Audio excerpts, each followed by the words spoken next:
ओम शांति। 23 फरवरी की बाबा की मुरली 23-2-23। मीठे बच्चे, तुम्हारा फर्ज है एक दो को बाप और वर्षे की याद दिलाकर सावधान करना। इसमें ही सबका कल्याण समाया हुआ है।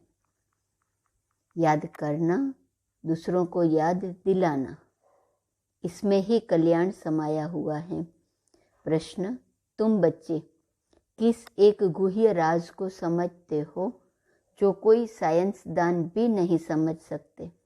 उत्तर, तुम समझते हो कि आत्मा अति सूक्ष्म स्टार है, उसमें ही सब संस्कार भरे हुए हैं। वही शरीर द्वारा अपना अपना पार्ट बजा रही है। शरीर जड़ है, आत्मा चैतन्य है। ऐसे ही फिर परमात्मा भी स्टार है, उसमें सारी नॉलेज है। वह मनुष्य सृष्टि का बीज रूप है, सत्य है, चैतन्य है। वह कोई हजारों सूर्यों से तेजोमय नहीं है। यह गुह्य राज तुम बच्चे समझते हो। साइंसदान इन बातों को नहीं समझ सकते। तुम्हें सबको आत्मा और परमात्मा की पहचान पहले पहले देनी है। गीत, माता ओ माता तू सबकी भाग्य विधाता। ओम शांति। बाप बच्चों प्रति कहे कि बच्चे स्वदर्शन चक्रधारी भव। यह बाप ने बच्चों को सावधानी दी। बच्चों को भी एक दो को सावधानी देनी है। बाप को याद करने से झट वह नशा चढ़ जाता है। स्मृति दिलाने के लिए एक दो को सावधान करना है। जैसे आपस में मिलते हैं तो नमस्ते आदि करते हैं न, परंतु उनसे कोई कल्याण नहीं होता है। कल्याण तब होगा जब तुम बच्चे एक दो को सावधानी देंगे। स्वदर्शन चक्रधारी अक्षर में सब कुछ आ जाता है।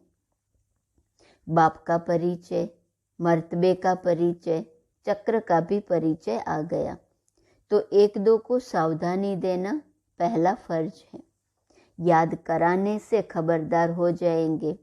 घड़ी घड़ी एक दो को सावधान करना है। बाप और वर्षे को याद करते रहो। स्वदर्शन चक्रधारी हो। अपने को अशरीरी समझ अशरीरी बाप को याद करते हो। याद अर्थात योग। योग से ही तुम्हारी निरोगी काया बनती है। यह अभी का पुरुषार्थ है। अंत में जब एकदम कर्मातीत अवस्था हो जाएगी तब निरोगी बनेंगे। अभी तो पुरुषार्थी हैं। अभी बाप बैठ बच्चों को समझाते हैं, क्योंकि जानते हैं सभी बेसमझ हैं।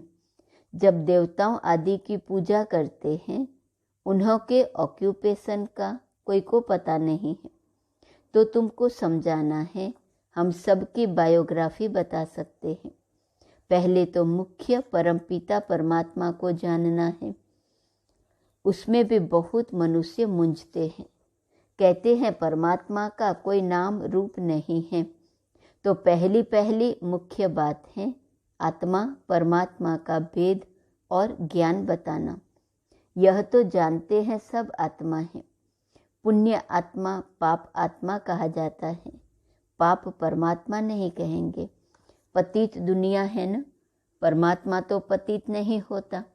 इसलिए मनुष्य को पहले आत्मा को जानना है, क्योंकि आत्मा का ज्ञान कोई भी मनुष्य में नहीं है। आत्मा ही सुनती है। आत्माएं खाती पीती सब कुछ करती है इन ऑर्गन्स द्वारा। आत्मा का रूप क्या है? कहते हैं चमकता है भ्रकुटी के बीच में अजब सितारा। तो आत्मा का रूप समझाना पड़े ना। आत्मा का रूप कोई इतना बड़ा तो नहीं है। आत्मा अति सूक्ष्म है। आत्मा का रूप है जीरो अथवा बुरी, बिंदी भी कहते हैं। अब इस पर भी विचार करना चाहिए कि आत्मा कितनी सूक्ष्म है। मनुष्य पूछते हैं आत्मा शरीर से कैसे निकलती है, कहाँ से निकलती है? कोई कहते हैं खोपड़ी से निकलती, कोई कहते आँखों से निकलती, क्योंकि दरवाजे तो बहुत है ना।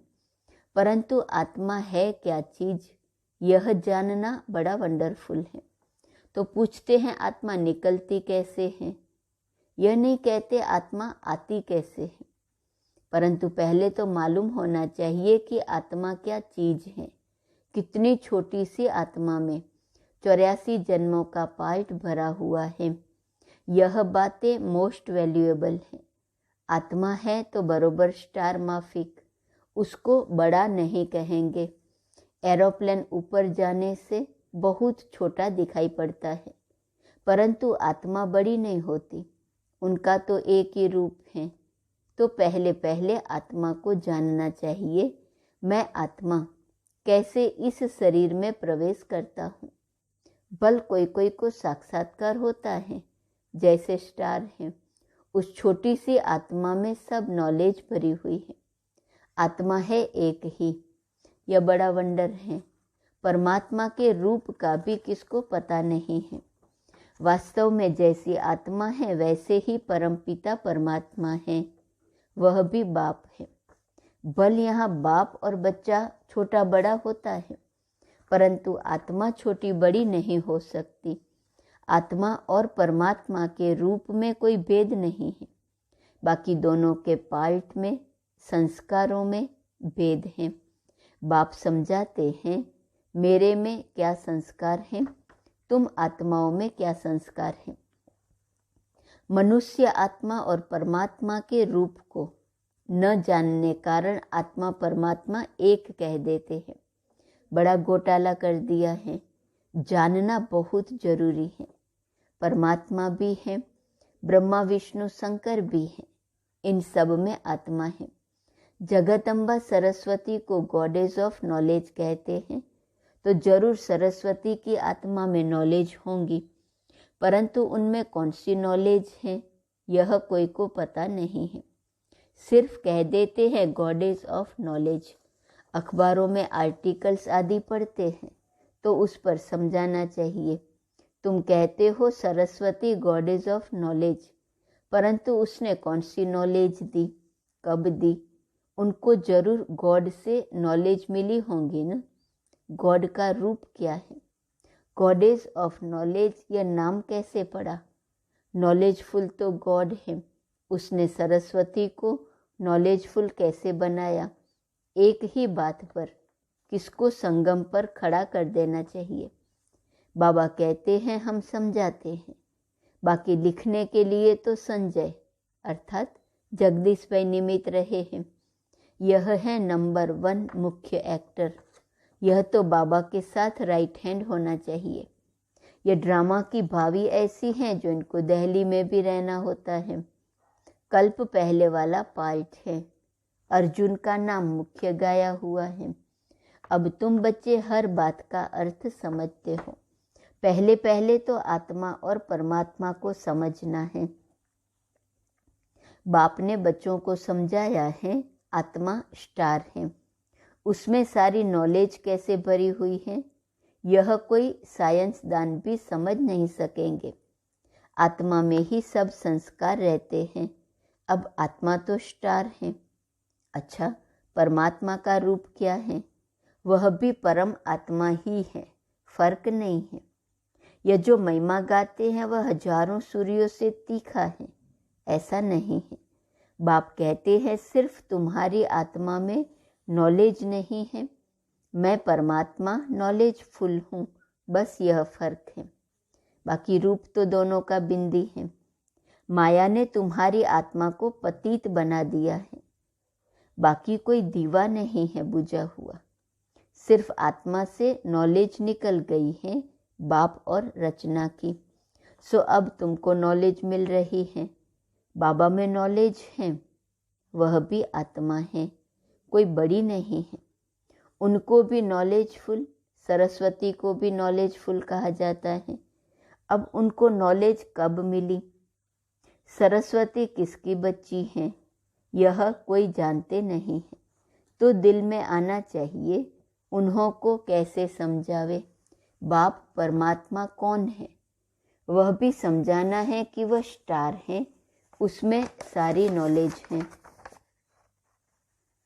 गॉडफादर मनुष्य सृष्टि का बीज रूप है, सबका बेहद का बाप है। वह सत्य है, चैतन्य है, उनमें सच्ची नॉलेज है, उनको ट्रूथ भी कहते हैं। और कोई में सच्ची नॉलेज है नहीं, और कोई में सच्ची नॉलेज है नहीं। रचयिता बाप एक हैं तो सारी रचना की नॉलेज भी उनमें ही है। झाड़ का बीज रूप है ना, आत्मा तो चैतन्य है, शरीर तो जड़ है। जब आत्मा आती है तब ये चैतन्य होता है। तो बाप समझाते हैं मैं भी वही हूँ। आत्मा छोटी बड़ी हो नहीं सकती। जैसे तुम आत्मा हो वैसे परम आत्मा यानी परमात्मा है। फिर उनकी महिमा सबसे ऊंच है। मनुष्य सृष्टि का बीज रूप है। मनुष्य ही उनको याद करते हैं। यह तो जानते हैं बाप ऊपर में रहते हैं। आत्मा इन ऑर्गन्स द्वारा कहती है हे परमपिता परमात्मा। मनुष्य यह नहीं जानते हैं क्योंकि देह अभिमानी है। तुम अब देही अभिमानी बने हो, अपने को आत्मा निश्चय करते हो। तुम जानते हो गॉड तो निराकार को ही कहा जाता है। हम उनकी संतान हैं। वह गॉड ही आकर नॉलेज देते हैं। उनको नॉलेजफुल ब्लिसफुल कहा जाता है। रहम का सागर, सुख का सागर, शांति का सागर, यह महिमा दी गई है। तो जरूर बाप से बच्चों को वर्षा मिलना है। उन्होंने कोई समय आकर वर्षा दिया है, तब महिमा गाई जाती है। देवताओं की महिमा अलग है, बाप की महिमा अलग है। सब आत्माओं का वह बाप है। क्रिएटर होने के कारण उनको बीज रूप कहा जाता है। पहले पहले बाप का परिचय देना है। शास्त्रों में दिखाते हैं अंगूठे मिसल हैं। हम कहते हैं वह ज्योति बिंदु हैं। चित्र भी बनाया है, परंतु इतना बड़ा तो वह है नहीं। वह तो अति सूक्ष्म है। तो क्या समझाए? तुमको कहेंगे चित्र में इतना बड़ा रूप क्यों दिखाया है? बोलो नहीं तो क्या रखें? वह तो एक बिंदी है। फिर उनकी पूजा कैसे करेंगे? उन पर दूध कैसे चढ़ाएंगे? पूजा के लिए यह रूप बनाया हुआ है। बाकी यह समझते हैं कि वह है परम पिता, परम आत्मा, परम धाम में रहने वाले। वह परम धाम है हमारा स्वीट होम, निराकारी दुनिया, मूल वतन, फिर सूक्ष्म वतन, फिर स्थूल वतन। बाप निराकारी दुनिया में रहते हैं। आत्मा कहती है हम निर्वाण धाम में जावे, जहाँ यह ऑर्गन्स न हो। आत्मा ही आकर शरीर धारण करती है। अब यह कैसे समझाएं कि आत्मा कहाँ से जाती है? यह तो जानते हैं पिंड में आत्मा प्रवेश होने से चैतन्य बन जाती है। चीज कितनी सूक्ष्म है, उसी में सारे संस्कार भरे हुए हैं। फिर एक एक जन्म के संस्कार प्रकट होते जाएंगे। तो बाप समझाते हैं हर एक बात को अच्छी रीति समझना है। सरस्वती की बात पर भी समझा सकते हैं वह किसकी बच्ची है। इस समय तुमको तो गॉडेस कह न सके। सरस्वती है ब्रह्मा की बेटी, तो जरूर वह भी गॉड ऑफ नॉलेज ठहरा। ब्रह्मा के मुख कमल से दिखाते हैं ज्ञान दिया, तो ब्रह्मा का भी नाम है न। इस समय तुम हो ब्राह्मण। बल आत्मा प्योर होती जाती है, परंतु शरीर तो प्योर हो नहीं सकता। यह तमो प्रधान शरीर है। तो बाप समझाते हैं बच्चे, एक दो को सावधान कर उन्नति को पाना है। बाप और वर्षे को याद करते हो, स्वदर्शन चक्र को याद करते हो। बाबा कहते हैं एक भी ऐसे सावधानी नहीं देते होंगे। बाप को याद करते करते नींद को जीतने वाला बनना है। इसमें तो बहुत कमाई है। कमाई में कभी थकावट नहीं होती है, परंतु स्थूल काम भी करने पड़ते हैं, इसलिए थकावट भी होती है। बाप समझाते हैं रात को भी जागकर बाबा से बातें करते ज्ञान सागर में डुबकी लगानी होती है। जैसे जानवर होता है पानी में डुबकी लगाता है, तो ऐसे डुबकी मारने से, विचार सागर मंथन करने से देखते हैं कि बहुत पॉइंट्स आती हैं, कहाँ कहाँ से निकल आती हैं। इसको कहा जाता है रात को जागकर ज्ञान का विचार सागर मंथन करना। मनुष्य बिल्कुल ही नहीं जानते हैं, उन्हों को समझाना है। बाप ज्ञान का सागर है, उनसे वर्षा मिलना है। जो आदि सनातन देवी देवता धर्म वाले सतयुग में थे, उन्हों को जरूर वर्षा मिला होगा ना। अब सारी राजधानी को वर्षा कैसे मिला? कलयुग से सतयुग होने में देरी तो नहीं लगती। रात पूरी हो दिन होता है। कहाँ आयरन एजेड वर्ल्ड दुखधाम, कहाँ वह सुखधाम। ब्रह्मा का दिन और ब्रह्मा की रात कितना फर्क है। अभी गॉड फादर से तुमको नॉलेज मिल रही है। सरस्वती क्या करती थी किसको पता नहीं, बस गॉडेज ऑफ नॉलेज सरस्वती का चित्र मिला और खुश हो गए। तो उन्हों को सावधान करना पड़ता है, परमात्मा का परिचय देना पड़े। फिर ब्रह्मा विष्णु शंकर का भी परिचय देना है। बाप ने आकर यह नॉलेज दे, नर से नारायण बनाया है। बड़ा युक्ति से हर एक का ऑक्यूपेशन बताना है। सरस्वती भी ब्रह्मामुख वंशावली है, तो जरूर परमपिता परमात्मा आया, उसने ब्रह्मा द्वारा मुख वंशावली रची। पहले पहले नॉलेज किसको दी? कहते हैं कलश सरस्वती को दिया, बीच से ब्रह्मा को गुम कर दिया है। यह किसको पता नहीं है कि ब्रह्मा तन में आकर माताओं को कलश दिया है। तो जरूर ब्रह्मा भी सुनते होंगे न। ब्रह्मा के हाथ में शास्त्र भी दिखाते हैं। ब्रह्मा की मत मशहूर है, तो वह भी सभी वेदों शास्त्रों के सार की मत देता होगा। ब्रह्मा द्वारा शिव बाबा समझाते हैं। ब्रह्मा कहाँ से आया, यह रथ कहाँ से निकला, कोई नहीं जानते। बाबा ने अभी बताया है जो तुम समझा सकते हो। अच्छा, मीठे मीठे सिकिलदे बच्चों प्रति माता पिता बाप दादा का याद प्यार और गुड मॉर्निंग। रूहानी बाप की रूहानी बच्चों को नमस्ते। रूहानी बच्चों की रूहानी बाप को नमस्ते नमस्ते नमस्ते। धारणा के लिए मुख्य सार, पहली पॉइंट, रात को जागकर ज्ञान का विचार सागर मंथन करना है। ज्ञान सरोवर में डुबकी लगानी है। बाप को याद करते नींद को जीतने वाला बनना है। दूसरा, स्वदर्शन चक्र फिराते रहना है। आपस में बाप और वर्षे की याद दिलाते एक दो को सावधान कर उन्नति को पाना है। वरदान, स्वयं को संगम युगी समझ, व्यर्थ को समर्थ में परिवर्तन करने वाली समर्थ आत्मा भव। यह संगम युग समर्थ युग है, तो सदा यह स्मृति रखो कि हम समर्थ युग के वासी, समर्थ बाप के बच्चे, समर्थ आत्माएं हैं। तो व्यर्थ समाप्त हो जाएगा। कलयुग है व्यर्थ। जब कलयुग का किनारा कर चुके, संगम युगी बन गए, तो व्यर्थ से किनारा हो ही गया। यदि सिर्फ समय की भी याद रहे तो समय के प्रमाण कर्म स्वतः चलेंगे।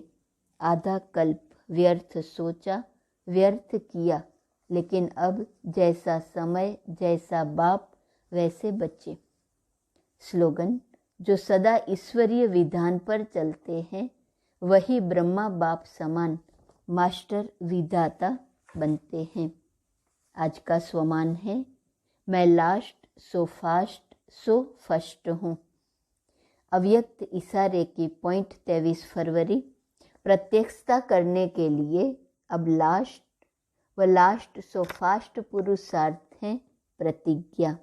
कोई भी बात की प्रतिज्ञा करना कि यह करना है, यह नहीं करना है। संकल्प किया और स्वरूप हुआ। ऐसी प्रतिज्ञा ही प्रत्यक्षता के निमित्त बनेंगी। तो प्रतिज्ञा से अपने को और बाप को प्रख्यात करो। ओम शांति।